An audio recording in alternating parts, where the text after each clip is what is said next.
जय श्री राम दोस्तों, आप सभी लोगों को और हैप्पी नवरात्रि। यानी कि आज 10वीं है, हालांकि तो माता रानी की कृपा आप सब लोगों को पर बनी रहे। तो चलिए, आज का जो है मास प्राण का तीसरा विश्राम है, तो जो आगे का भाग है वो मैं आप लोगों को सुना रही हूँ।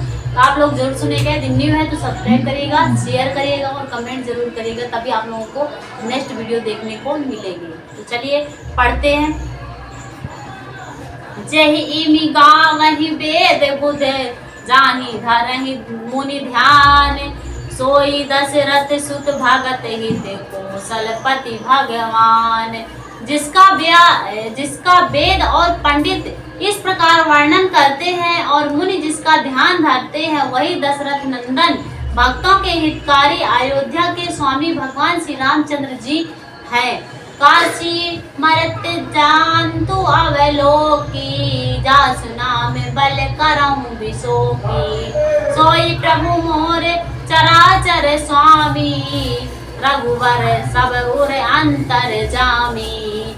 हे पार्वती, जिनके नाम के बल से काशी में मरते हुए प्राणी को देखकर मैं उसे राम मंत्र देकर शोक रहित कर देता हूँ, मुक्त कर देता हूँ, वही मेरे प्रभु रघु श्रेष्ठ श्री रामचंद्र जी जड़ चेतन के स्वामी और सबके हृदय के भीतर की जानने वाले हैं।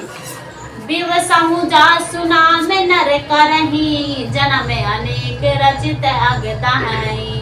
सादर सुमिरन जे नर कीन है, करहि भव बारित गोपद इव तरहि।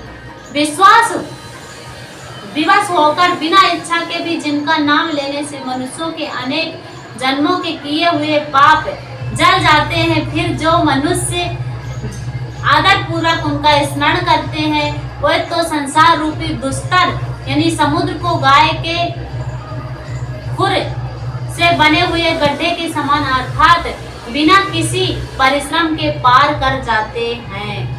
राम सो परमा तमा भवानी, तय भ्रम अति अविवाहित तव वाणी। अस संशय आनत उर माही, ज्ञान विराग सकल गुण चाही।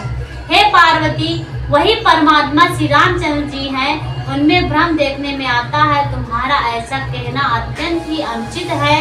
इस प्रकार का संदेह मन में लाते ही मनुष्य के ज्ञान वैराग आदि सारे सद्गुण नष्ट हो जाते हैं। सुनि शिव के भ्रम भंजन वचना, मिटी गए सब पुत रख के रचना। भाई रघुपति पद प्रीत प्रतीति, दारुण संभावना बीती। शिव जी के भ्रम नायक वचनों को सुनकर पार्वती जी के सब कुल कुतर्कों की रचना मिट गई। रघुनाथ जी के चरणों में उनका प्रेम और विश्वास हो गया और कठिन असंभव जिनका होना संभव नहीं, ऐसा मिथ्या कल्पना जाती है। सियावर रामचंद्र की जय। पुनि पुनि प्रभु पद कमल गही, जोरी पंखुरन पानी।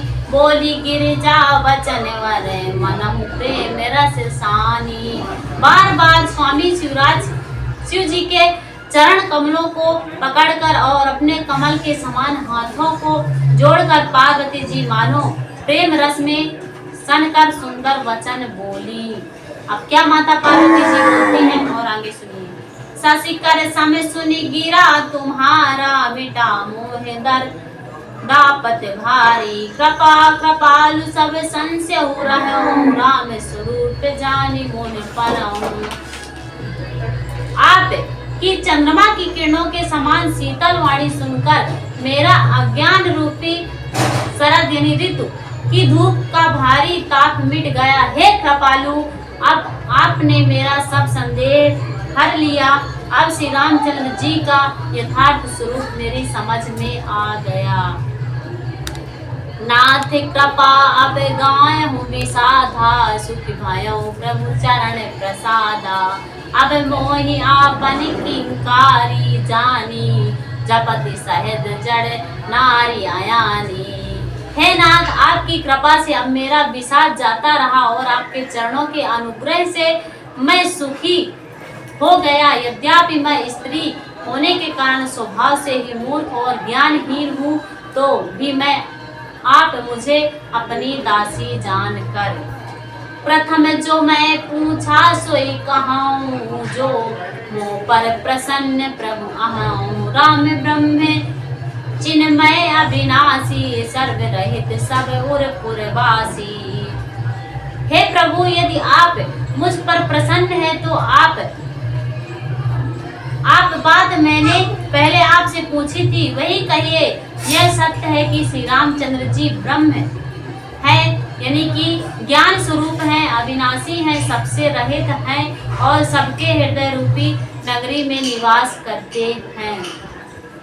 नाथ धर्यहु नर तनु के ही हेतु, मोहि समुझै कछु बिरस केतु। उमा वचन सुनि परम विनीता, राम कथा पर प्रीत पुनीता। फिर हे नाथ, उन्होंने मनुष्य का शरीर किस कारण से धारण किया? हे धर्म की ध्वजा धारण करने वाले प्रभु, यह मुझे समझा कर कहिए। पार्वती के अत्यंत नम्र वचन सुनकर और श्री रामचंद्र जी की कथा में उसका विशुद्ध प्रेम देखकर, दोए हर से कामरी, तब शंकर सहज सुजान। बहुविधि उमहि प्रशंसई पुनि, बोले कृपा निधान। तब कामदेव के शत्रु स्वाभाविक ही सुजान कृपा निधान शिव जी मन में बहुत ही हर्षित हुए और बहुत प्रकार से पार्वती की बड़ाई करने लगे। सियावर रामचंद्र की जय। तो कैसा लगा आप लोगों को? आप लोग कमेंट करके जरूर बताइएगा, तथा जो लोग नए जुड़े हुए हैं वो लोग चैनल को सब्सक्राइब करिएगा।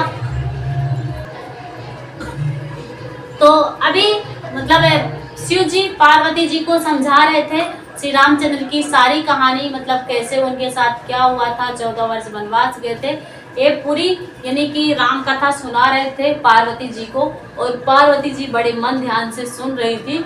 यानी कि इसके पहले की जो कहानी थी वहाँ पर शिव जी की शादी पार्वती से हुई थी और इसके पहले उनकी शादी शिव जी की सती जी से हुई थी। सती जी से होने के बाद आप लोग चैनल पर जाकर देख सकते हैं पुरानी वीडियो जो पड़ी हुई है, तो आप लोग वहां से देखिएगा सारी कहानी क्या थी। तो उनकी शादी पहले सती जी के साथ हुई थी, फिर पार्वती जी के साथ हुई और उनका जो जन्म था एक ही है, सती जी और पार्वती जी पुनर्जन्म हुआ था। और उसके बाद जैसे ही शादी हो गई थी अपने कैलाश पर्वत ले गए थे माता पार्वती जी को शिव जी, और वहां पर जब गए थे तो अपनी बाईं ओर बिठाए थे, मतलब स्थान दिए थे अपनी पत्नी रूप में मानकर और उनको बाईं ओर बिठाकर। और माता पार्वती जी से मतलब माता पार्वती जी ने भगवान शिव से मतलब सारी कथाएं जो मैंने पूछ लिया और जो नहीं पूछा वो सारी कथाएं वो पूछना चाहती थी, तथा वो जानना चाहती थी कि श्री रामचंद्र जी की जो राम कथा है क्या है, मतलब क्या हुआ था श्री रामचंद्र जी के साथ, 14 वर्ष कैसे वनवास गए थे, उसकी पूरी जानकारी थी। तो बहुत ही अच्छे अच्छे प्रसंग है, तो आप लोग जरूर सुने। और मैं आप लोगों को बता दूं यहाँ पे भी बहुत सारी अच्छी प्रसंग है। यहाँ पे बताया गया है कि श्री रामचंद्र जी ब्रह्म है, यानी अविनाशी है और हृदय रूपी नगरी में निवास करते हैं वो, तथा मनुष्य का शरीर जिस कारण से धारण किया है धर्म की ध्वजा धारण करने वाले हैं। पार्वती के अनंत नम्र वचन सुनकर और श्री रामचंद्र जी की कथा में उनका विशुद्ध प्रेम देखकर और उनकी मतलब शिव जी पार्वती के सवाल को, जैसे पार्वती जी सवाल कर रही थी, पूछ रही थी क्या क्या सारी जानकारी है जो मैं आपसे क्वेश्चन की हूँ जो नहीं की हूँ वो भी आप बताइए। तो शिव जी ने बहुत प्रसन्न हुए थे कि माता पार्वती जी ने ऐसा अच्छा क्वेश्चन पूछा है। वहाँ पर बहुत मतलब वहाँ पे बहुत ज़्यादा हर्षित हुए थे, बहुत ज़्यादा प्रसन्न हुए थे कि हाँ अच्छा मेरी पत्नी ने पूछा है। तो मैं आप लोगों को बता दूँ कि अभी जो चल रहा है वो मास पुराण का तीसरा विश्राम चल रहा है, पहला और दूसरा जाकर आप चैनल पर देख सकते हैं। और अब मैं नवमहा महापरायण पहला विश्राम यानी कि मास पारायण का जो है चौथा विश्राम चलेगा बालकांड का, तो ये मैं आप लोगों को कल सुनाऊंगी, तो आप लोग जरूर वीडियो देखिएगा। तो चलिए आप सभी लोगों को जय श्री राम और जय माता दी। और सभी पर माता रानी की कृपा अवश्य बनी रहे। और माता रानी का आज 10वां दिन है, तो आप सभी लोग माता रानी का विसर्जन अच्छे धूमधाम से करिएगा, बहुत ही अच्छा लगेगा। तो तभी सबसे जय श्री राम।